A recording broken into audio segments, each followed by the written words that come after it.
ಧರ್ಮಸ್ಥಳ ಪ್ರಕರಣದಲ್ಲಿ ಸಾಕಷ್ಟು ವಿಷಯಗಳು ಈಗ ಬೆಳಕಿಗೆ ಬಂದಿರುವಂಥದ್ದು. ಹಿಂದೆ ಸಿದ್ದರಾಮಯ್ಯವರು ಮುಖ್ಯಮಂತ್ರಿಗಳಾಗಿದ್ದಾಗಲೇ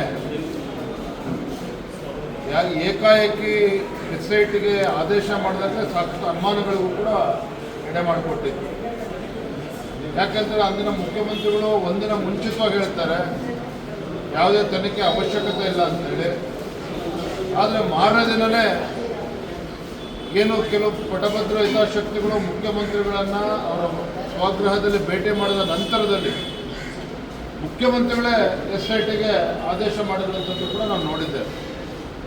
ಇದು ಮೇಲ್ನೋಟಕ್ಕೆ ಗೊತ್ತಾಗ್ತದೆ. ನಾವು ಅವತ್ತು ಕೂಡ ನಾವು ಹೇಳಿದ್ವಿ, ಭಾರತೀಯ ಜನತಾ ಪಾರ್ಟಿ ಧರ್ಮಸ್ಥಳ ಚಲೋ ಒಂದು ಬೃಹತ್ ಪ್ರತಿಭಟನೆಯನ್ನು ಕೂಡ ನಾವು ಹಮ್ಮಿಕೊಂಡಿದ್ವಿ.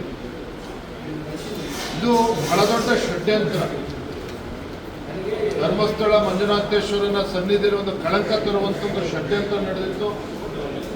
ಹಿಂದೂಗಳ ಒಂದು ಧಾರ್ಮಿಕ ಶ್ರದ್ಧೆಗೆ ಒಂದು ಕೊಡಲಿ ಪೆಟ್ಟನ್ನು ಕೊಡ್ತಕ್ಕಂಥ ಷಡ್ಯಂತ್ರ ನಡೆದಿತ್ತು. ಆದರೆ ದುರಂತ ಏನಪ್ಪ ಅಂತ ಹೇಳಿದ್ರೆ, ಅಂದಿನ ಮುಖ್ಯಮಂತ್ರಿಗಳು ಸಿದ್ದರಾಮಯ್ಯನವರು ಇದು ಯಾವುದನ್ನು ಕೂಡ ಪರಾಮರ್ಶೆ ಮಾಡದೇನೆ ಯಾರೋ ಬೀದಿ ಹೋಗೋರು ಬಂದು ಹೇಳಿದ್ರು ಅಂತ ಹೇಳಿದ್ರೆ SIT ಆದೇಶ ಮಾಡಿದಂತೆ ಸರಿಯಾದ ನಿರ್ಧಾರ ಆಗಿರಲಿಲ್ಲ ಅಂದಿನ ಕಾಂಗ್ರೆಸ್ ಸರ್ಕಾರದ್ದು.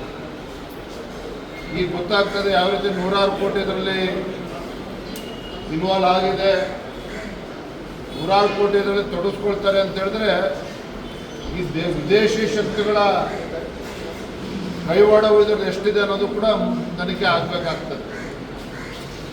ಆದರೆ ನಮಗೆ ನೋವು ತಂದಿರುವಂಥದ್ದು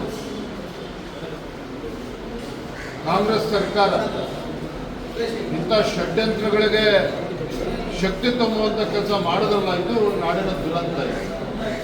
ಎಲ್ಲವೂ ಕೂಡ ಯಾರ್ಯಾರು ಇದರಿಂದ ಇದ್ದರು, ಯಾರ್ಯಾರು ಇದಕ್ಕೆ ಹಣ ಬಂಡವಾಳವನ್ನು ಹಾಕಿದ್ರು, ಯಾಕೆ ಅಂದಿನ ಮುಖ್ಯಮಂತ್ರಿಗಳು ಕಣ್ಮುಚ್ಕೊಂಡಿದ್ದಕ್ಕೆ SIT ಕೊಟ್ಟರು, ಇವೆಲ್ಲವೂ ಕೂಡ ಸತ್ಯಾಸತ್ಯತೆ ಹೊರಗೆ ಬರಬೇಕು ಅನ್ನೋದು ನಾಡಿನ ಜನರ ಹಿಂದೂಗಳ ಒಂದು ಅಪೇಕ್ಷೆ.